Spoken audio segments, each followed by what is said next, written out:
I will not tolerate such behaviour.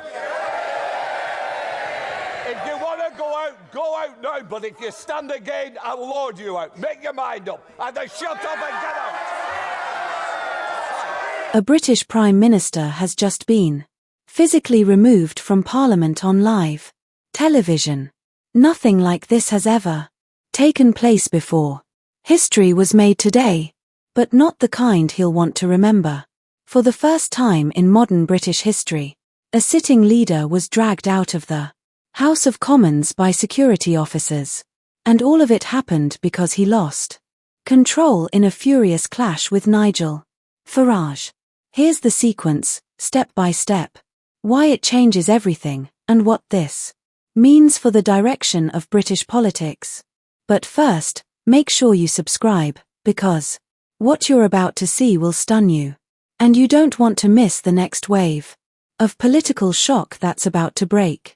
The day itself started like any ordinary Wednesday in Westminster. Prime Minister's questions was set for noon. The Commons was jam-packed.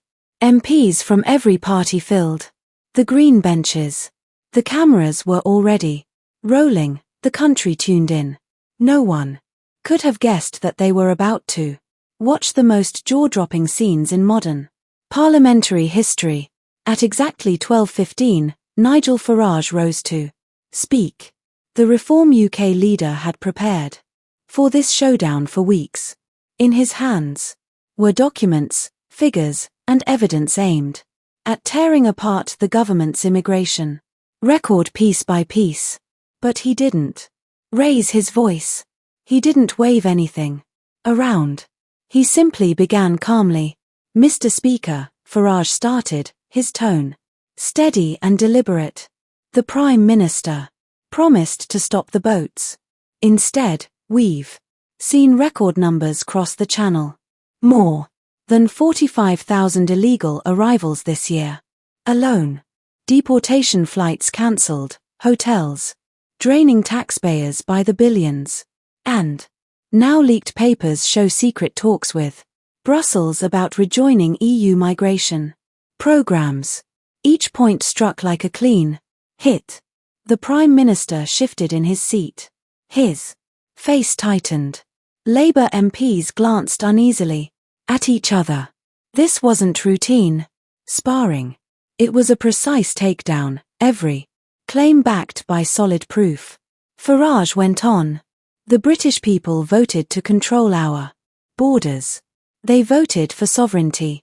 What they've been given is betrayal dressed up as compassion. When will the Prime Minister finally admit his policy has collapsed?" The tension in the chamber was thick. But so far, this was still within the usual rules of debate. Sharp, yes. Uncomfortable, certainly. But nothing outside the boundaries of politics. Then, everything shifted. The Prime Minister didn't wait for the Speaker to give him the floor. He didn't rise in the proper way. He simply erupted.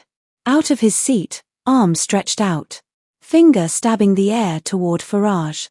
"How dare you?" he shouted, his voice cracking with fury.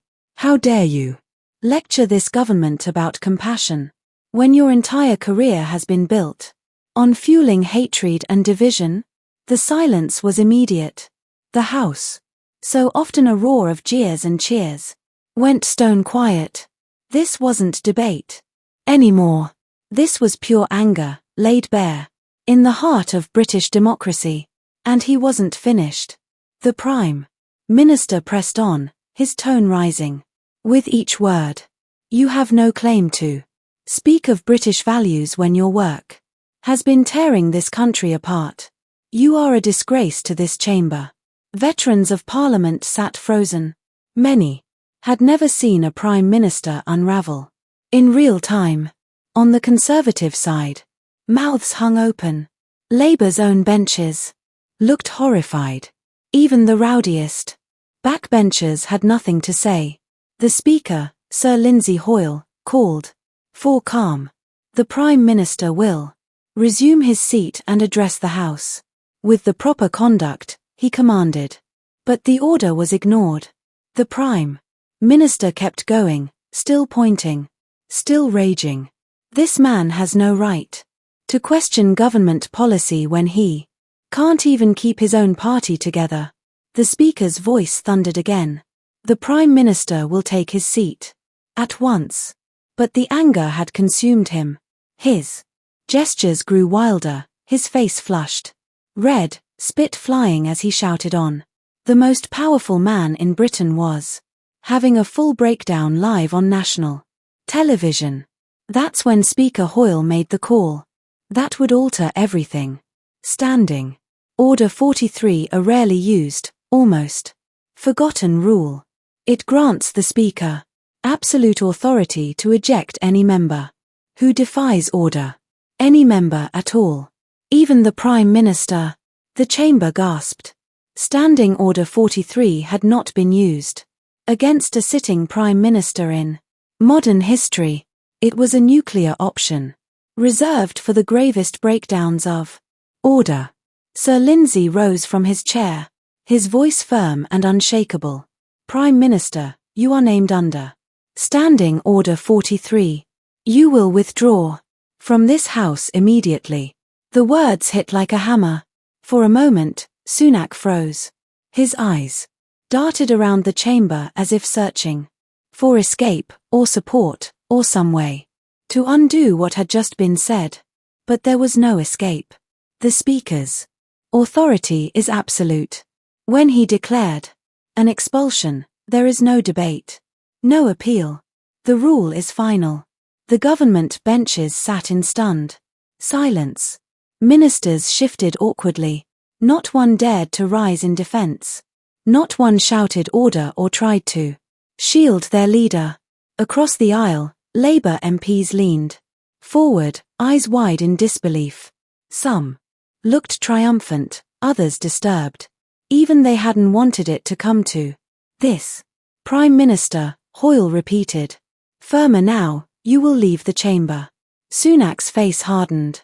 He muttered something under his breath, too low to catch on the microphones. Then, slowly, rigidly, he turned away from Farage, from the Speaker, from the entire House of Commons. The cameras followed every step. His shoulders stiff, his jaw clenched, his skin still burning red. As he made the long walk down the central aisle, all eyes bore into him. The jeers that usually greet an expelled MP never came. There was only silence.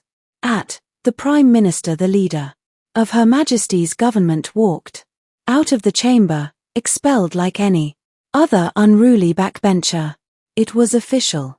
The Speaker of the House had just thrown out the Prime Minister of the United Kingdom. The shockwaves were instant. Outside the chamber, journalists scrambled to push breaking alerts to every phone in the nation. Prime Minister expelled from Commons. A headline never before written in the history of British democracy. In the lobbies, MPs gathered in frantic clusters. Some were whispering, some openly shouting.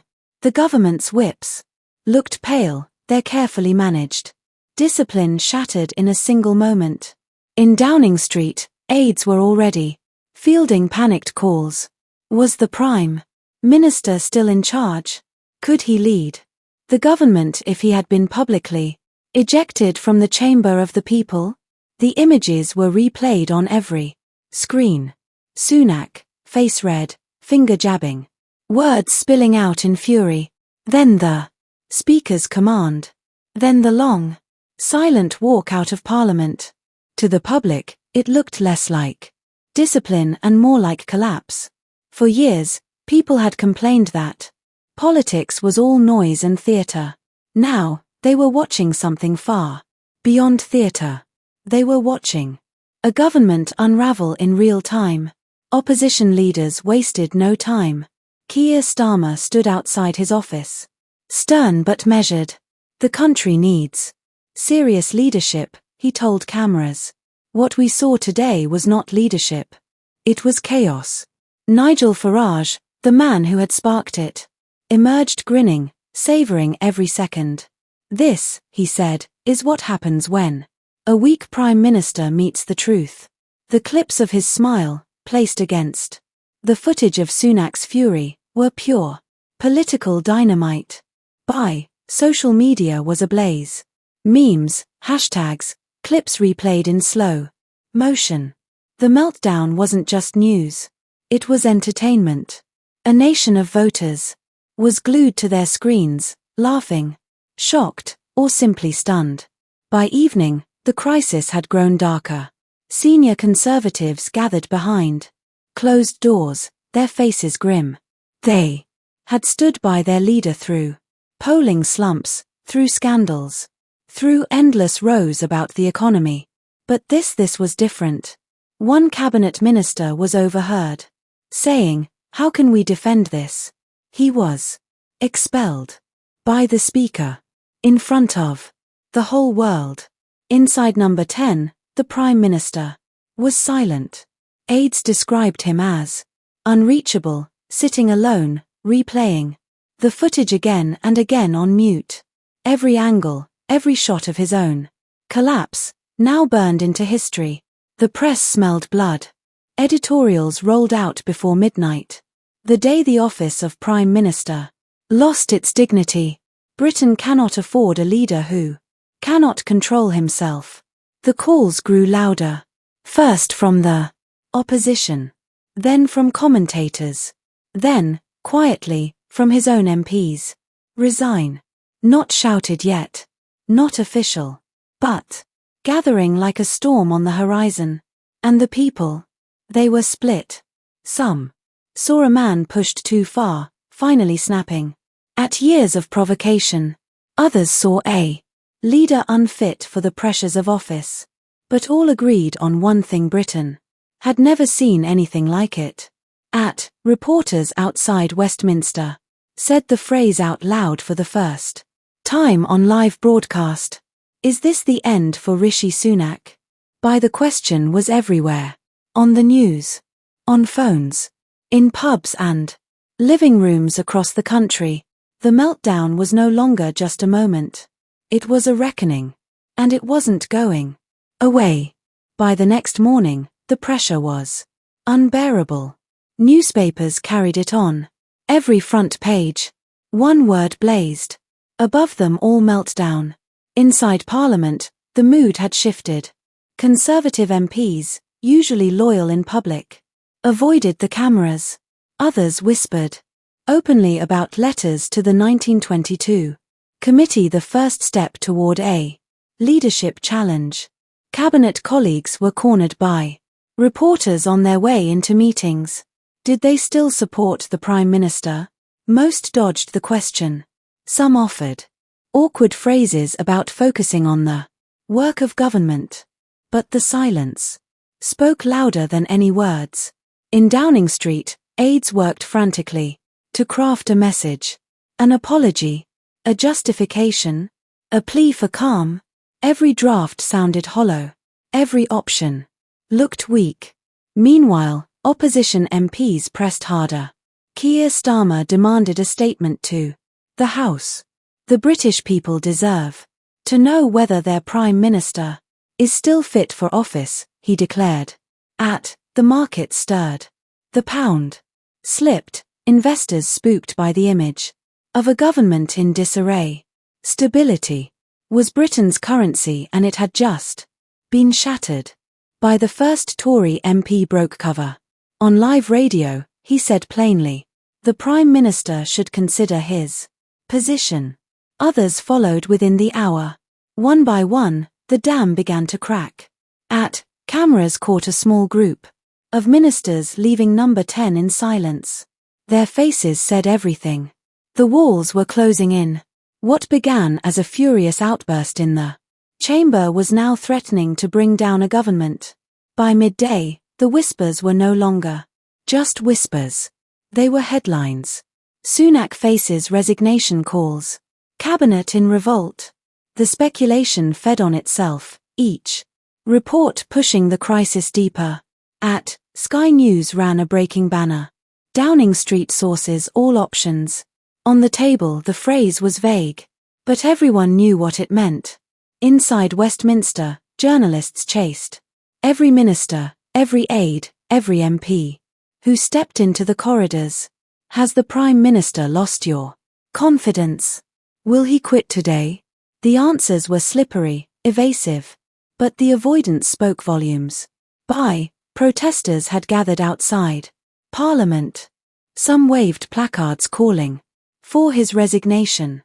Others shouted support, blaming Farage for provoking the explosion. The divide in the streets mirrored the divide in the country. A senior Conservative peer went on record. Calm, deliberate, unflinching. The Prime Minister should do the honourable thing.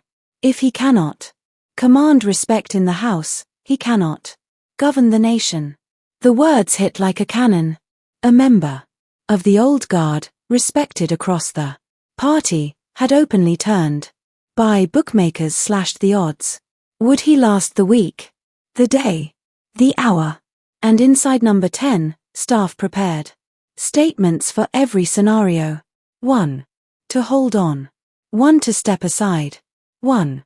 To resign outright. The endgame was coming. The only question left was whether the Prime Minister would walk out on his own or be pushed. By early afternoon, the sense of collapse was undeniable.